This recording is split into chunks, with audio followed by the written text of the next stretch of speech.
हर्षवर्धन जी, क्योंकि राहुल गांधी की नेतृत्व की स्वीकार्यता जो है वो विपक्ष के शायद दलों में उतनी नहीं है, इसीलिए सोनिया गांधी को लाकर कांग्रेस पार्टी ये सुनिश्चित करना चाहती है कि सब एक साथ रहे। नहीं, दोनों ही चीज है। एक तो ये कि राहुल गांधी की स्वीकार्यता मैं जाने क्यों इसलिए कह रहा हूं कि अब जब सबने मान ही लिया है कि साथ मिलकर लड़ना है, तो राहुल गांधी के नेतृत्व को स्वीकार करने में क्यों मुश्किल होनी चाहिए। लेकिन फिर भी ढेर सारे नेता हैं विपक्षी दलों के जो नहीं मानते हैं राहुल गांधी को नेता।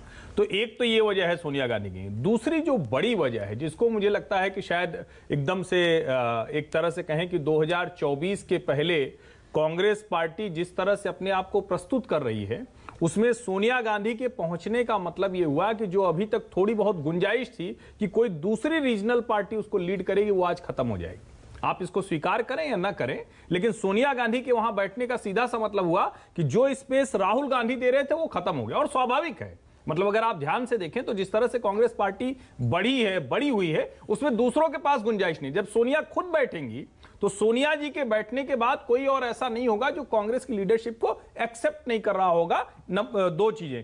तीसरी जो महत्वपूर्ण चीज है, अब आज की मीटिंग में शरद पवार नहीं पहुंच रहे हैं डिनर में, कल पहुंचेंगे ऐसा कहा जा रहा है। अब वो पहुंचे या ना पहुंचे, उनकी विश्वसनीयता संदिग्ध हो गई है। हर्षवर्धन जी, किसके साथ ज्यादा है ये दिखाने की होड़ लगी है। देखिए, माइंड गेम है। और अब मैं जयराम रमेश जी की एक बात से सहमत होता हूं, भारतीय जनता पार्टी, ये तो मैंने पहले भी कहा था कि कल की बैठक जो है ये 18 वाली, ये इसीलिए रखी गई है क्योंकि वो हेड ऑन उनको लेना है कि विपक्षी पार्टियां जुट रही तो हम भी जुटेंगे, ये तय किया गया। लेकिन ये जो अब नंबर आ रहा है ना, ये बता रहा है कि इधर से भी नंबर बढ़ाने की होड़ है। अरे भाई, नंबर जो आपके स्वाभाविक सहयोगी हैं, जैसे इस समय ओम प्रकाश राजभर को आप ले आए, वो बड़ी एक तरह से बहुत बड़ा कैच है बीजेपी के लिए। उत्तर प्रदेश में तो बहुत ही बड़ा कैच है। जो लोग जानते हैं जितनी सीटें 14 से 19 में कम हुई हैं, वो चाहे आप गाजीपुर, घोसी, मछली शहर, जिन जिन सीटों का आप नाम लेते जाए, वो सब किस वजह से हारी हैं? ओम प्रकाश राजभर की वजह से। आप दारा सिंह चौहान समाजवादी पार्टी का सिटिंग एमएलए है, वो लौट क्या गया। लेकिन अगर आप 38 का नंबर बता रहे हैं तो ये थोड़ा सा वही लगता है जो जयराम रोहन गुप्ता कुछ कहना चाह रहे थे। रोहन बताइए, आपने भी 15 से शुरू किया था, फिर आया 24 हो गया, फिर 26 हो गया, 28 हो गया, इनका तो 38 हो गया। बताइए। हमने नहीं, ये लोग कैसे गिनते हैं वो बता रहा हूं। जैसे एलजेपी 1/2, एनसीपी 1/2, तो ये आधी आधी पार्टी को करके डबल गिन रहे होंगे। दोनों तरफ हम ऐसे नहीं कर रहे, क्योंकि देखिए एलजेपी भी 2 गिन रहे होंगे। रोहन भाई, नहीं, मानक भाई 2 गिनते हैं ना ये लोग।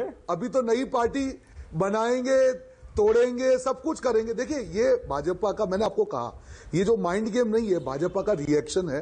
आज पहली बार, और जब नड्डा जी बात कर रहे थे एनडीए की, तभी भी गुणगान मोदी जी का कर रहे थे कि आदत तो वही है। उनके लिए बहुत मुश्किल है कोएग्जिस्टेंस। ठीक है, चलिए मान लिया कि ये उनकी एक स्ट्रेटेजी है। आप कैसे मुकाबला करेंगे बताइए। वो तो अब सब जगह जहां भी बहस होगी वो यही कहेंगे उनके साथ 26 है, हमारे साथ। मुझे नाम तो मानक जी अब नाम बता देंगे अजय आलोक जी। 38 में से चलो 25 के नाम तो बता दें। मैं चैलेंज करता हूं 25 पार्टी के नाम आपके सामने आज दिखा दे। अरे वो तो आप भी नहीं बता पाएंगे 26 के 26 पार्टियों के नाम आपके सामने, 25 पार्टी दिखा दे। मैं तो हमारी पार्टी तो जो अटेंड कर रही वो तो मैं नाम आपको बता ही दूंगा।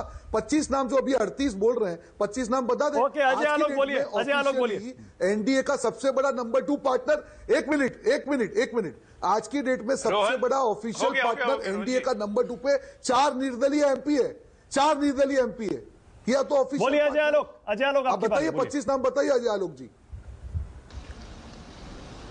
बहुत अच्छी बात कही रोहन जी ने, बहुत अच्छी बात कही कि 1/2 एनसीपी को जोड़ लिया। एनसीपी और शरद पवार के लिए इतना अच्छे शब्द बोले हैं और चाहते हैं कि उनके साथ गठबंधन में लड़ें। ये होती है अहंकार की भाषा। मैं माणिक जी, मैं स्पष्ट कर दूं, एनसीपी 1/2 नहीं है, एनसीपी इज ओनली 1। दिल छोटा करके बड़ा काम नहीं होता है। नहीं, इन्होंने जो उपहास उड़ाया है शरद पवार जी का और एनसीपी का, उसमें मैं कह रहा हूँ कि इनकी मानसिकता दर्शाता है कि इनकी रस्सी जल गई, बल नहीं गया। इनकी सत्ता चली गई, भाजपा का अहंकार है, खत्म नहीं हुआ। ये भाजपा का अहंकार है। आपको बाकी दलों से एलजेपी 1/2 यही अहंकार आपको बाकी दलों से दूर करता है। इसीलिए ममता बनर्जी सशंकित रहती हैं, इसीलिए अखिलेश यादव सशंकित रहते हैं, इसीलिए आपसे लोग सट्टा नहीं चाहते। 25 पार्टी का नाम गिना दीजिए। आप रेपेलेंट हैं। 25 पार्टी का नाम गिना दीजिए। आपसे लोग नहीं सटेंगे। 25 पार्टी का नाम दिखा दीजिए। बेसिकली रेपेलेंट हैं। आप 25 आदमी के नाम करा दीजिए।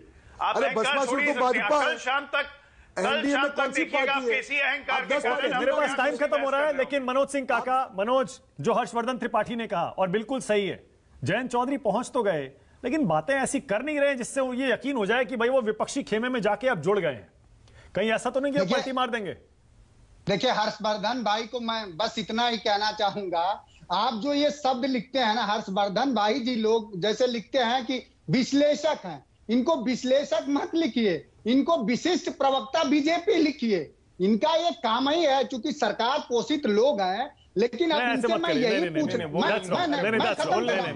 जवाब तो ले लीजिए। नहीं, देखिए प्रवक्ता तक ठीक है, आपने एक राजनीतिक आरोप लगा दिया, उसके आगे पर्सनल है, पर्सनल मत करिए प्लीज। नहीं पर्सनल नहीं कह रहे हैं, नहीं पर्सनल। जो आपका जो सवाल है, मैंने आंकड़े आपको बताए कि अगर जयंत चौधरी का बताइए, गोल गोल क्यों बोल रहे हैं वो ये क्यों कह रहे हैं कि एनडीए भी मजबूत हो रहा है, पीडीए भी मजबूत हो रहा है?